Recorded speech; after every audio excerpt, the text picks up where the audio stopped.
Hi, I'm Jeremy Reimer, and this is Microhistory. We tend to think of the computer industry as being divided between the nerds and the suits. The nerds build the machines, and the suits build the companies. When this division of labor works, it can produce magic. Think of Steve Wozniak creating the Apple II, and Steve Jobs selling his passionate vision of personal computers to the world. But there are other kinds of suits as well. People don't seem to care that much for computers or technology. These guys just want to ride the coattails of the engineers so they can retire to a beach on a tropical island. It's tempting to think these second types of suits are a modern invention. In the 1970s, the market for personal computers was tiny. Ed Roberts, who created the first personal computer, was a nerd who loved the technology more than running the company itself. What business person back then would think this industry was a gravy train? But such a man existed in 1973. His name was Bill Millard, and he founded the company that made the world's first personal computer clone. This company, IMSAI, would rise to the top of the industry before crashing to earth due to a ludicrous management philosophy based on a cult-like self-help program. Millard himself would parachute away from his burning computer company and go on to found an even bigger empire on the backs of the nerds who had supported him. But the way he executed this scheme sowed the seeds of his own downfall.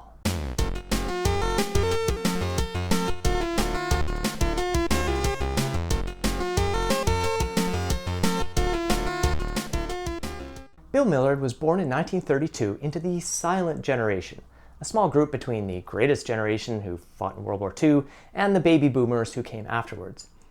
In the 1950s, like many of his peers, he went to work for IBM.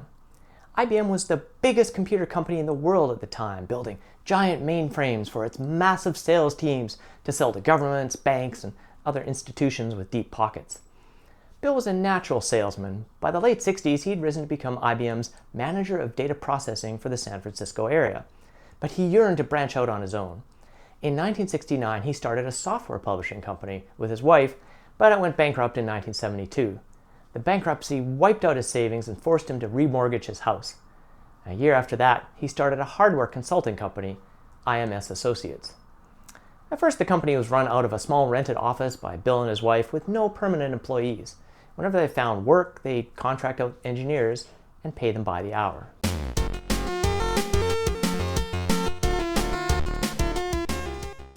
In 1973, Bill Millard had a visitor. His name was Philip Reed. He was the son of wealthy parents, and he owned a growing chain of car dealerships. He had an interesting idea. Philip wanted a way to monitor all the work being done by his new and untrained employees. He would buy a computer for each dealership and then connect all these computers together. He went to Wang Labs, who at the time sold a computer system to calculate car payments. They couldn't help him with the network, but steered him to IMS Associates and Bill Millard. Bill was intrigued, and the two formed an immediate bond. Philip agreed to fund the development of the network, and in return, he would get royalties on any sales of the product. Bill hired an engineer, Joe Killian, to work on the project. Joe didn't have exactly the right technical background for the job, but he got it because he completed the EST training. So now we're going to have to talk about EST.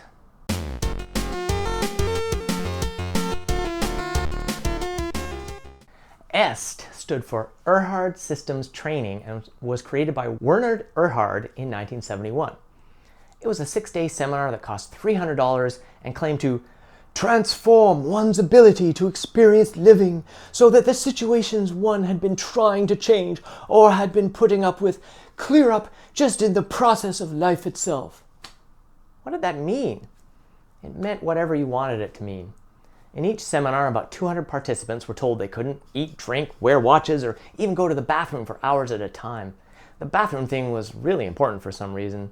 They were told a lot of hand-wavy stuff about letting go of the past and vowing to keep agreements they made with others. EST had a lot of sayings and phrases, many of which were platitudes like, "What is, is." But one of its main tenets was, failure or the admission of its possibility is evidence of a lack of desire to succeed. Remember that one, because it'll be important later.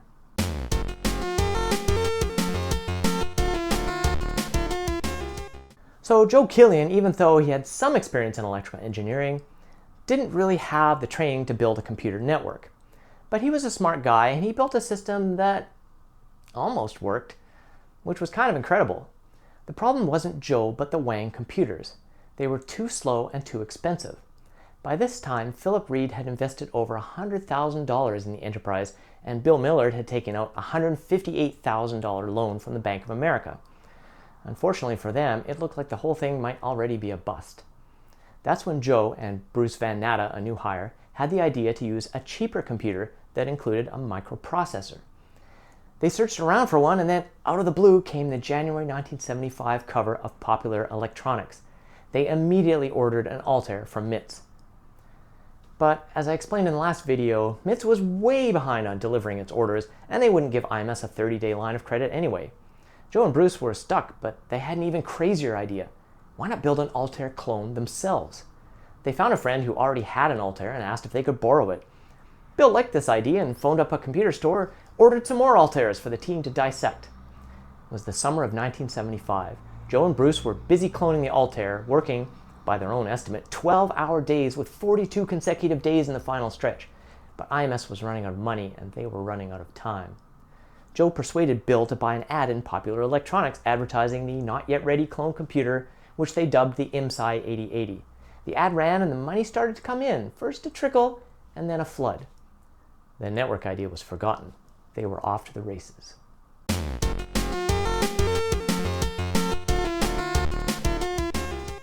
The IMSAI 8080 was basically a 100% clone of the Altair 8800.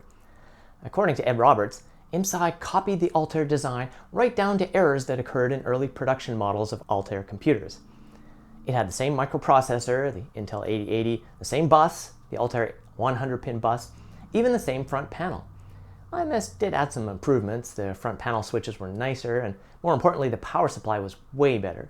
It could supply up to 150 watts compared to the Altair's 80 watts.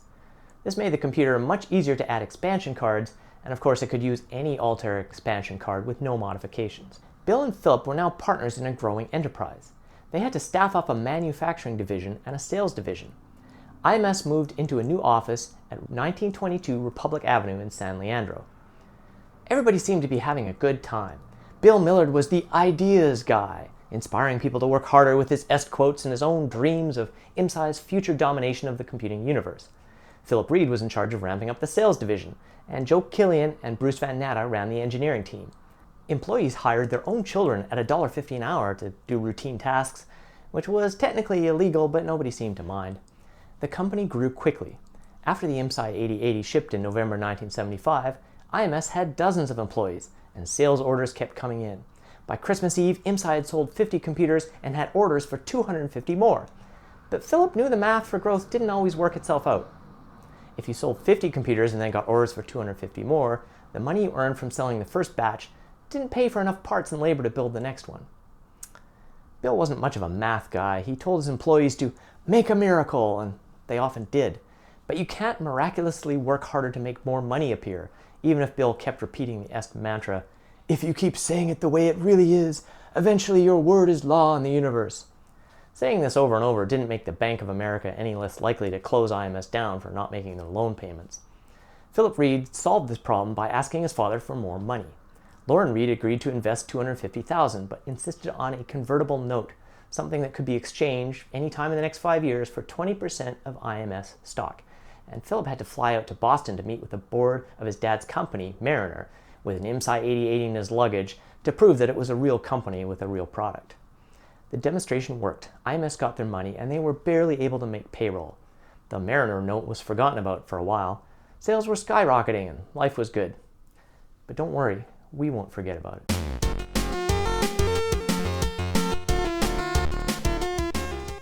The company was growing fast. They moved to an even bigger office on Wicks Boulevard.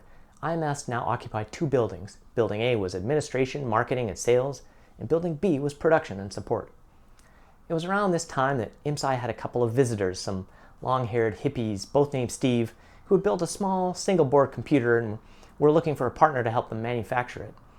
Joe Killian turned them away, saying they already had a tiger by the tail here. I hope those kids found someone to help them. Meanwhile, Bill Millard gave himself a big raise and went on a fabulous world tour to demonstrate the IMSAI 8080 to anyone who wanted to see it. Now, this wasn't a bad idea by itself, but while Bill was out touring, he failed to do some important things like signing an acknowledgement that they received the $250,000 from Mariner. By March of 1976, IMS had grown to about 75 employees, and sales had risen from 50 units a month to 600. The sales department was starting to sell IMSAI computers in bulk to retail stores like the Byte Shop. Bill posted job ads for new employees that said EST training preferred, and he ran the whole company on the EST philosophy. Employees worked long hours, with some of them being promised IMS stock in exchange for their hard work and loyalty. There was also a free company lunch, which encouraged people to take shorter breaks. Some of these employees came with good connections.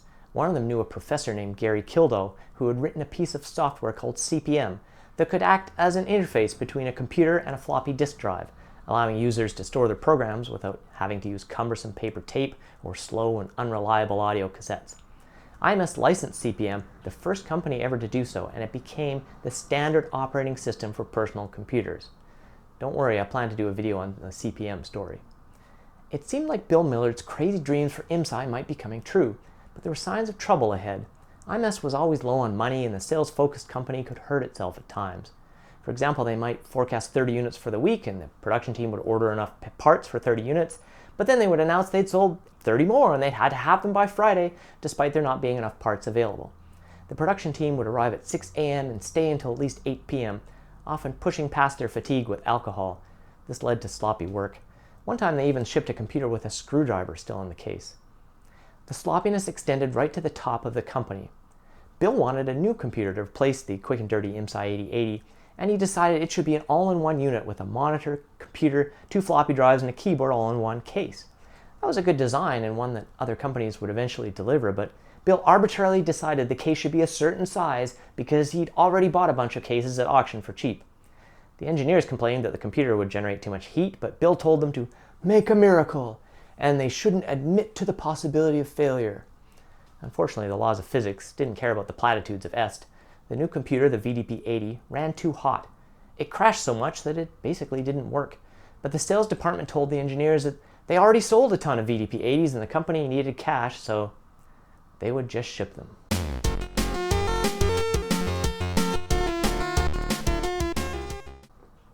Bill Millard was enjoying his success. He would have monthly staff meetings where he would talk about the great future they would all enjoy. These meetings had a lot of EST sayings in them, but employees who were confused by all the jargon were encouraged to take the training to understand it. Employees who tried to talk about problems with the company were scolded. "The company doesn't have problems, you have problems. IMS has no problems, only miracles." All this weird positivity could be a bit much, especially when Bill announced that he was canceling the whole employee stock option thing. The one man he did offer stock to was Philip Reed, but only if Philip agreed to give up his royalties on every IMSAI computer sold. This man had already put in over $500,000 of his own and his family's money into the company. He felt crushed that Bill, who he considered his best friend, would want to squeeze him out like this. Bill assured him that he was just thinking of what was best for the company, but Philip had a sneaking suspicion that Bill was just thinking about what was best for Bill. With his heart broken, Philip Reed left the company, although he kept his IMS shares. In the meantime, Bill Millard had a new idea. Actually, the idea came from another man, John Martin, who had been consulting for a chain of computer stores called The Computer Store. As I explained in the last video, many computer stores at the time sold only MIT's Altair computers. But John thought this was a bad idea, especially since new products like the IMSAI were on the rise. He wanted to make a new kind of computer store and grow it rapidly as a franchise, like McDonald's. The stores would sell many different models of personal computers. Bill liked this idea, but only if the stores sold IMSAI computers exclusively. John Martin convinced him to let the stores sell other brands as well, since the stores would get royalties on every sale. He told him, "How'd you like to be the only guy making a profit on your competitors?" That sealed the deal. Bill hired John to set up the new franchise operation, which they called Computer Shack. Well, Radio Shack had some issues with the name, so they changed it to ComputerLand instead. Meanwhile, back at IMS, troubles kept on piling up. The VD80 computers were costing more in returns than they made in sales. They had to make a new design to fix these problems. Similar issues plagued the first floppy drives for the IMSAI 8080. Engineering was stretched too thin, and they were chasing too many projects at once. The company was still in a cash crunch. Philip Reed, even though he wasn't part of the company anymore, got his father to extend another $100,000 loan to keep things going. So what was Bill Millard doing to fix his company's problems? Well, he hired a new chief financial officer, Hirsch Mendelman, who had formerly been the business manager for Est.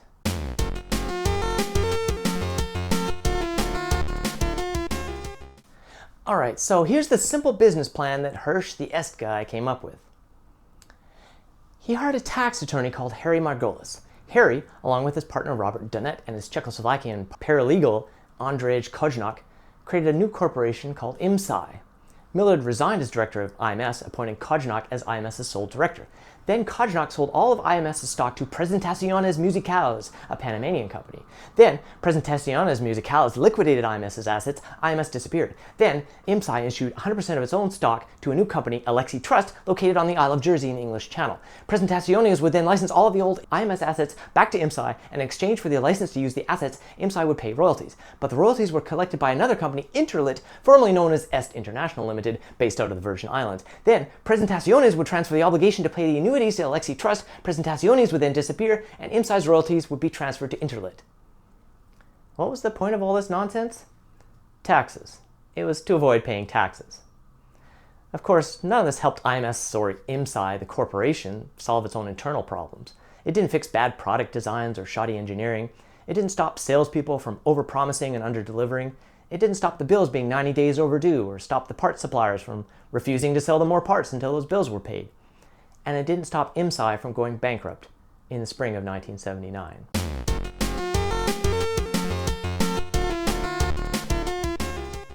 IMSAI may have gone bankrupt, but Bill Millard also owned his retail franchise spin-off, ComputerLand, and ComputerLand's growth was accelerating.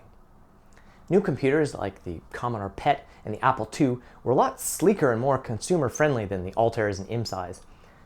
These were selling well, but ComputerLand also kept selling IMSAI computers, only they took their sweet time paying IMSAI for the machines.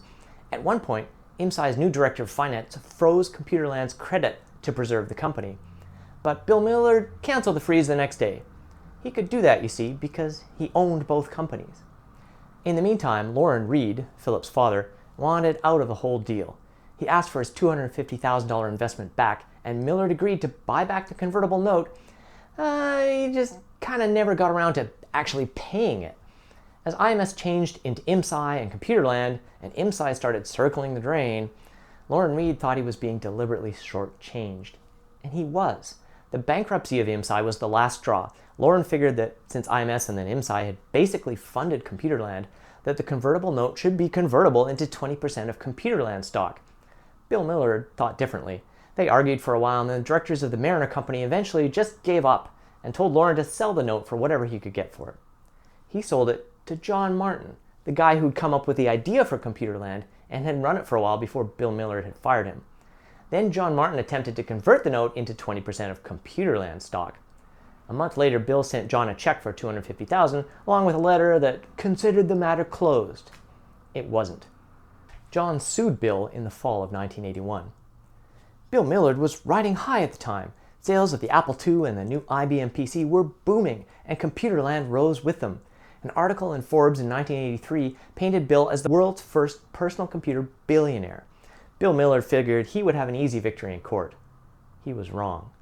The trial finally concluded in 1985.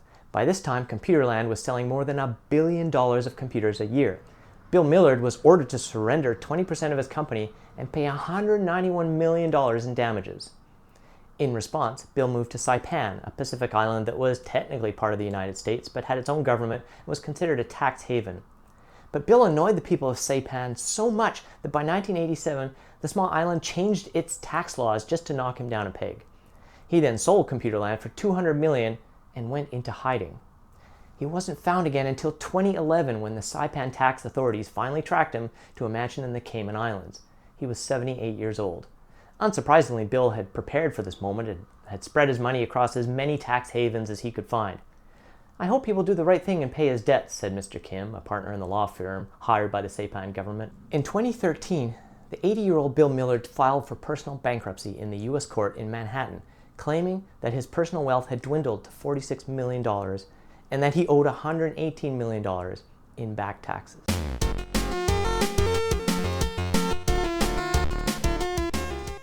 After IMSAI declared bankruptcy in 1979, two former employees, Thomas Fisher and Nancy Freitas, bought the remains of the once great company.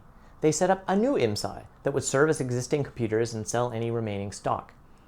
In 1982, scriptwriter Lawrence Lasker contacted Thomas Fisher and asked if they could borrow an IMSAI 8080 as a prop for a new movie.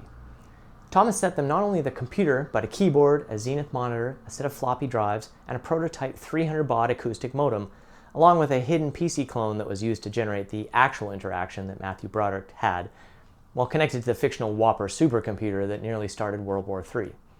The movie, War Games, was the swan song for the IMSAI 8080. The computer was already obsolete by the time the film came out, but it was a beautiful prop and fit the kid hacker aspect of Matthew Broderick's character perfectly.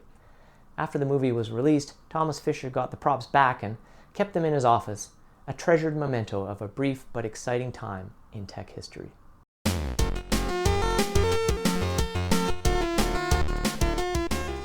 While Bill Millard was not a great manager by any means, and he seemed more interested in his own tax evasion schemes than any serious plan to advance the industry, the companies he started did affect the course of computer history. As the first personal computer clone, the IMSAI 8080 undoubtedly inspired future companies like Compaq, who would come out with the first of many clones for the popular IBM PC that eventually became the global standard. IMSAI sold nearly 20,000 computers between 1975 and 1986, almost as many as the Altair. The IMSAI 8080 was also the first computer to come with CP/M, the disk operating system created by Gary Kildall that would become the standard in the industry before it was cloned to become MS-DOS, the standard operating system for the IBM PC and all of its clones. An early employee of IMSAI, Seymour Rubinstein, left the company to start MicroPro, where he was joined by other ex-IMSAI employees, including software gurus Rob Barnaby and Bruce Van Natta. They developed one of the first and most popular word processors, WordStar. George R.R. Martin still uses a version of WordStar today. And ComputerLand, although most of its outlets closed by 1990, became the model for successful retail computer stores that continues to this day. Next time on Microhistory, we'll look at Southwest Technical Products, a company that did the complete opposite of IMSAI. They created a new computer that was not only not a clone, but was completely different from the Altair, and in doing so, started a split in the industry that we are still living with in 2024. Stay tuned.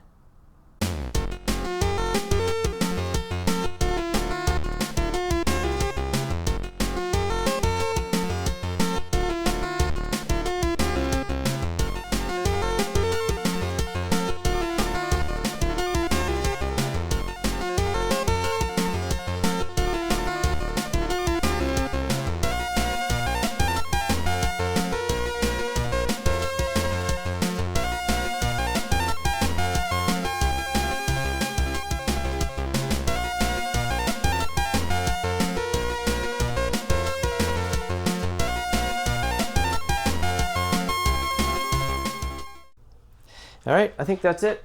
I think we did it. Also buy this shirt. Buy this shirt. Ooh. Everybody wants this shirt. It's such a good shirt. Don't you want this shirt? I know you do. Okay, that's it. Bye.